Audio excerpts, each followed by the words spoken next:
Extra, extra, la sirenita ahora es negra, Cleopatra es africana y los elfos del taller de Santa Claus se han unido en un sindicato. El mundo ya no es lo que era antes. Ya va, páralo ahí. ¿Debería importarnos que la sirenita sea negra o que Cleopatra no sea helénica, sino africana? Pero primero, créditos institucionales, claro que sí.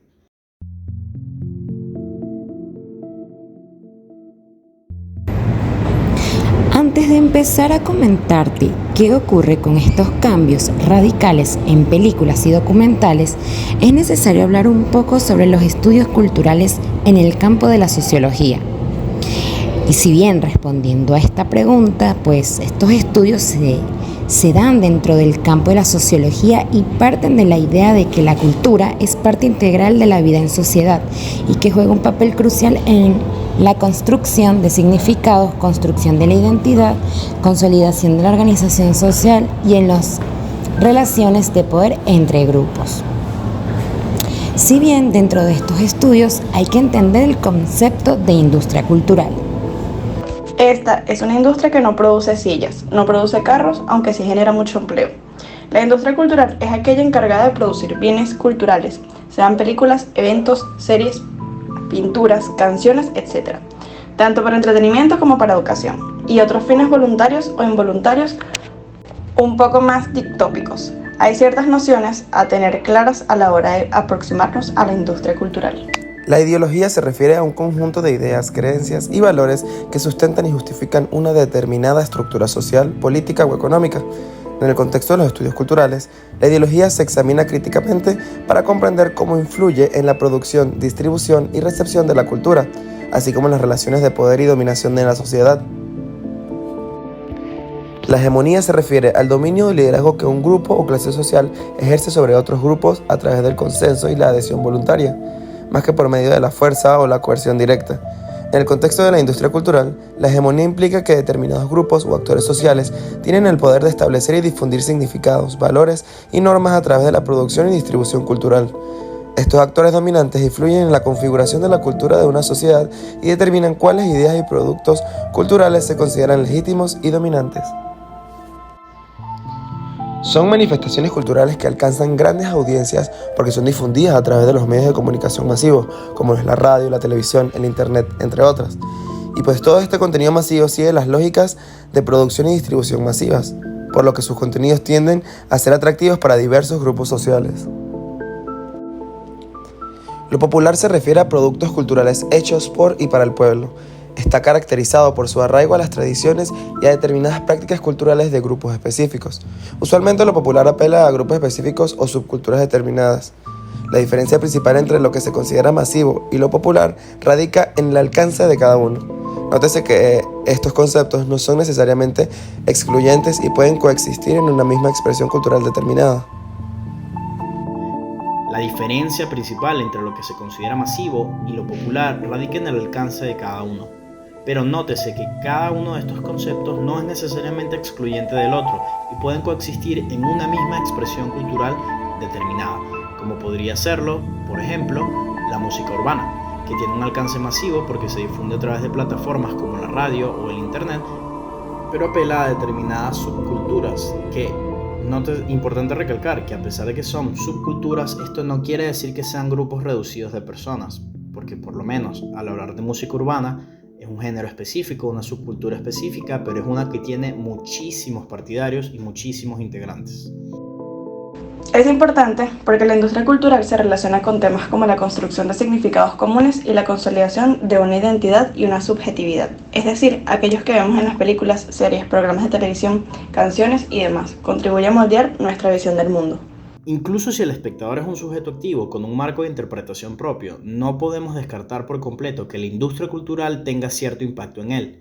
Después de todo, es un bombardeo constante y discreto, a modo de cuentagotas, que poco a poco moldea cómo vemos el mundo. Por ejemplo, esto ocurre con los cánones de belleza. Sabemos lo que se considera atractivo porque lo vemos una y otra vez en la cultura, en la televisión, en los programas. E incluso si no hablamos explícitamente de esto, dentro de nuestra mente hay ciertos valores asociados a la belleza que están muy por encima de otros.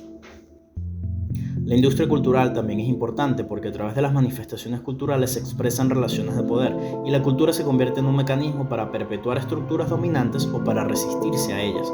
Un ejemplo claro de estas dinámicas de dominación o resistencia lo vemos con el surgimiento de la música punk en Gran Bretaña. Estos movimientos, este género musical, nace de movimientos anarquistas y está destinado a hacer denuncias al sistema y oponerse a todo lo que se considera normal dentro del status quo. ¿Y dónde está el problema? El problema está en la sociedad y el asunto es determinar qué impacto tiene la cultura en solucionar o complicar dichos problemas. Retomemos el ejemplo de La Sirenita Negra y Cleopatra Africana. Ambas producciones se dan en países donde la inclusión y la presentación son cada vez más importantes. Entonces, se producen esos bienes culturales con esa idea detrás. Pero, ¿logra esta idea permear en todos los estratos de la sociedad? En algunos ciudadanos sí, pero no en todos. Lo interesante está en que vemos entonces cómo la ideología llega al campo de la producción cultural para mantener o transformar al sistema como conjunto. Y es importante mencionar que para nosotros es imposible crear un bien cultural sin que éste se vea influenciado por nuestra visión de mundo. Por lo tanto, es imposible crear un bien cultural sin que éste tenga componentes de nuestra ideología, ergo sea un bien destinado a reproducir dicha ideología y a sustentar el modelo o a oponerse a él. Incluso si se hace de forma involuntaria, existe un componente ideológico que busca reproducir las cosas que vemos en el sistema, en la sociedad como un todo. Que si el capitalismo es bueno, que si el comunismo es malo, que si un cuerpo bello se ve así, que si lo más deseable es tener salud, o etc.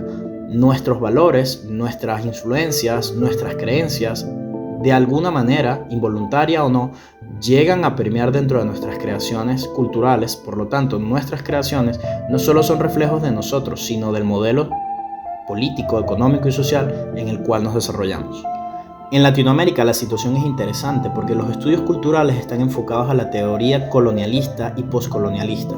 Esta es una teoría que plantea que la fuerte influencia que ha tenido la cultura extranjera en la consolidación de una identidad propia y cómo no es necesaria una colonización en el sentido tradicional, el sentido de las armas, para que la influencia de un país se haga notar en otros. Algunos intelectuales que han abordado este tema son Aníbal Quijano, que es un sociólogo peruano, y Santiago Castro Gómez, que es un sociólogo colombiano. Ambos se han preocupado fundamentalmente por el papel de las potencias coloniales en el saber, en el conocimiento, cómo este es producido, cómo este es interpretado, cómo este es almacenado y cómo es este difundido. Y por supuesto, la influencia que ha tenido en estas dinámicas en la región. También están los estudios relacionados a la cultura popular, los cuales abordan la creación de una identidad colectiva a través de lo que se presenta en la cultura. Aquí encontramos a intelectuales como Marcelino Bisbal, comunicador social y especialista en semiótica venezolana, y a Jesús Martín Barbero, teórico colombiano, quienes ha tratado el tema, así como el consumo cultural en el tiempo libre y su influencia en la religión.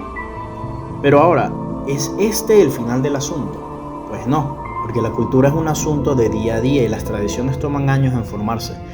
También suele ocurrir en el campo de la sociología que las respuestas generan más preguntas y en vez de brindar claridad plantean muchos más retos para el conocimiento y para las ciencias sociales.